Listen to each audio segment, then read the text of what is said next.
नमस्कार. माळेगाव नगरपंचायतीच्या ढेपाळलेल्या निष्क्रिय अधिकारी व कर्मचाऱ्यांच्या बेजबाबदारपणाचं नग्न वास्तव समोर आलं असून वरिष्ठांच्या आदेशाबरोबर स्थानिकांच्या अर्जांना देखील अधिकारी कर्मचारी वाटाण्याच्या अक्षता दाखवत असल्याचं चित्र आहे.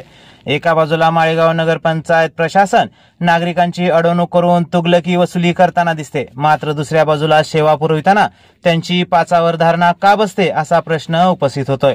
उल्लेखनीय बाब ही की जे अधिकारी कर्मचारी नगरपंचायत समोरचे गटार व पाठीमागील मुतारी साफ करू शकत नाहीत ते गाव काय साफ करणार असाही प्रश्न उपस्थित होऊ लागलाय.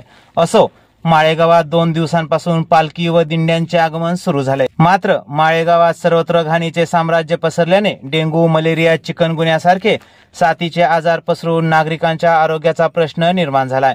एका बाजूला साथीच्या आजाराने नागरिकांच्या खिशाला झळ बसत असताना अधिकारी कर्मचारी समस्यांकडे कानाडोळा करीत असल्याचं चित्र आहे. एवढा मोठा अधिकारी कर्मचाऱ्यांचा फौजफाटा आणि कारभार झालाय का खोटा असं म्हटलं तर वावगं ठरणार नाही. त्यामुळे किमान येणाऱ्या काळात तरी अधिकारी कर्मचाऱ्यांना देव सद्बुद्धी देवो हीच नागेश्वर चरणी प्रार्थना.